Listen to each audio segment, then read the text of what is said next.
Welcome to Jane Jackson Careers, a podcast that takes your career to the next level.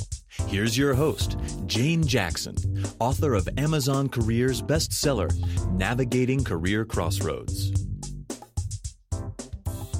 Welcome back to my Careers podcast. In this next series of 7 episodes, I'm going to do something a little different. I'm going to create a job search series within the Jane Jackson Careers podcast. I've had so many listeners ask me about specifics regarding the job search or career transition process that I'm now going to make it really easy for you. So, from episode 65 through to 72, I'm going to discuss each of the essential steps to take control of your career or your job hunt. Each episode will cover one step of the process, and I'll release 2 steps a week for the next 3.5 weeks. Now, I was recently honored to be interviewed by podcaster and branding specialist Ryan Roten on his Brand New You podcast, and we talked about my book, Navigating Career Crossroads, in great detail. So the next episodes feature our conversation about each step for your benefit. In this final episode in my job search series, let's have a chat about what to do once you receive a job offer. Let's go. So we go through the process, we go through the interview, we ask the right questions, people are impressed with us, and so they come to us and they want to make us an offer. And so now we're moving into really the last step in the 7-step process, which is the success strategies in your new role. If they come back to you after an interview and they make you a job offer, you should just say yes immediately, correct? No, not at all. Don't ever say yes to anything without thinking about it. Okay. You go, oh, that is wonderful. Okay, thank you so much for the offer. I'm really interested to go through the letter of offer and the contract. Because say if they make you an offer on the spot and you're at the interview, you're going to be so excited that everything you hear is going to sound so good because all you remember is, we'd like to make you an offer.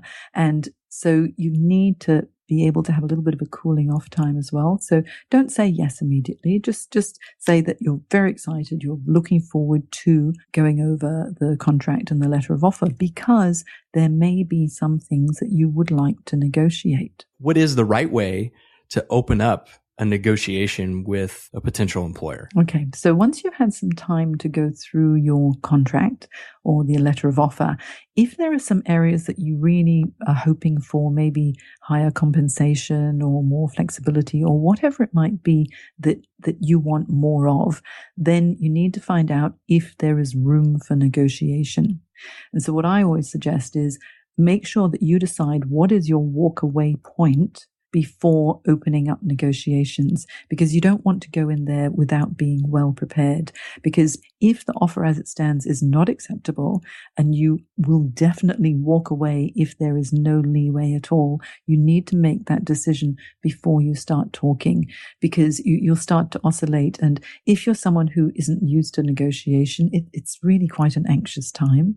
And I'm hoping that you have already done your research with regard to the salary levels in that particular industry, in that city, wherever you are. So you're not asking for the moon unreasonably. Then you can go back to them and say, thank you so much for the offer. Can you let me know, is there room for negotiation? Now, they might ask, what would you like to negotiate? Which gives you the clue that, there might be a little bit of leeway here. Or they might say, I'm really sorry, but our hands are tied. It's at this grade and that's, the offer is the best that we can do. So you will have decided at that point whether you can say, well, thank you so much, but after consideration, I'm unable to accept this offer. But if there is room for negotiation, then please try and set a face-to-face meeting. Negotiation is always best done face-to-face. So if you're able to set a face-to-face meeting, then you can go in with your agenda, just have maybe 2 or 3 items. Let's not have 10 things to negotiate. It ends up being too many. And then when you go through the negotiation process, negotiate what's most important to you first. And then everything else will be jam, really, if you get it. If you start with the easy things for them to say yes to, when it comes to the important thing to you, if you've left it to last because you're feeling a bit nervous about it, that probably would be a no. What I would rather you do is negotiate the important thing first. If you get that as a yes or a compromise, then everything else will be really the additional jam on the piece of bread. How do you weigh multiple job offers? And then secondly, should you play one job offer off of another? There'll always be one that you prefer. And the one that is your chosen one always comes last. The offer always comes last. So you get the offers for the ones that, you think, oh, it's my second or my third choice first. But you don't want to lose them because you don't know if the dream role is going to come up or not. So say if you've received a number of offers, but the dream role offer hasn't come yet, you can actually approach the screener or whoever's doing the selection or the hiring manager to say, look, I've received a number of offers and I'm wondering, how far along in the process am I? Am I seriously in contention for this role, as I have another offer and they're pushing me for a response? So the benefit of doing that is that it might hurry your dream role along a little bit in the process if they don't want to lose you, or you'll know for sure if you are in serious contention or not. But if you've got 2 or 3 offers and you think, I'd quite like all of them, they're all okay, the way to actually weigh them up is to go back to, I have my dream role assessment that we mentioned early on. If you go through, job location, job function, size of company, compensation base, perks of the role, all of those things that are tangible benefits to you, and then compare one with the other. How important are each of these aspects to you, and how closely does each of these offers match what I want? You can actually apportion a number to each one, as to say 0 to 10, with 10 being perfect. And then you'll be able to see quite systematically which role actually is the most suitable for you without getting really emotional about it. Then you need to look at the intangible side, such as the corporate culture, the personality of the boss, the team environment, things like that are important to you. Which one fulfills that the most? Because that's going to be where the true job satisfaction is. It's amazing how at this point we have now come full circle. We're right back kind of where we started, minus the stress and all that, but we're back at the assessing what's right for you step, where you've already decided, because you took the life inventory, these things are important to me and these things are not. And while we were doing it before to assess what we thought we might want to apply for, now here we're doing it again, but this time to determine what job we might actually take. You see, there is method in my madness, Ryan. Jane, I tell you, I have learned a lot during our conversation, and I'm sure a lot of those listening today have learned a lot as well. For those who would like to learn more, can you give us the best ways for them to get in touch with you and to pick up a copy of your book? Oh, thank you so much. Well, first of all, my website is janejacksoncoach.com, and I'd love you to hop onto the website because I have a lot of interesting information there. I've got blog posts. I've got free ebook downloads on how to find the job you love. A lot of free stuff.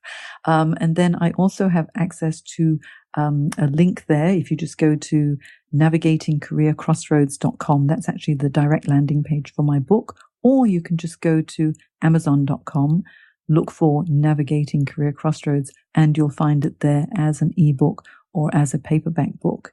If you want to email me directly, I'm Jane at janejacksoncoach.com. And please follow me on Twitter. My handle is Jane Career Coach. And she does respond. I'm a voucher. Oh, yes. And please find me on LinkedIn. If you just type in Jane Jackson, you're going to find thousands of them. But if you type in Jane Jackson Career Coach, I'll be way up there. So you'll be able to find me there. And I'd be very happy to connect if you send me a personal note. No, just hitting the button then? No, don't hit the button. This is one thing we didn't mention in LinkedIn.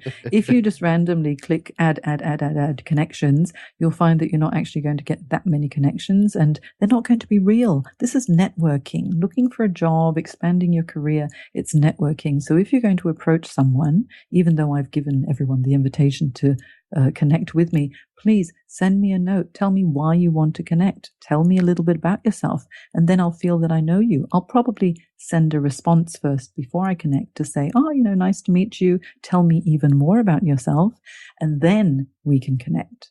But if it's just one of those generic connection requests, no, I tend not to respond to them. Okay, Jane, any final thoughts, words of wisdom or tips, anything you'd like to leave with the listeners today? I would say take a step back, assess what makes you really happy in your life. And the most important thing is believe in yourself and create magic.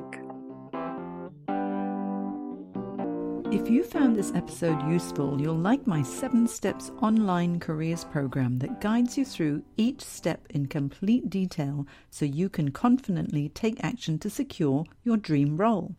Go to janejacksoncoach.com/7 steps. That's the number 7, and get started today. janejacksoncoach.com/7 steps. You've been listening to Jane Jackson Careers. Sign up to receive regular career advice at janejacksoncoach.com.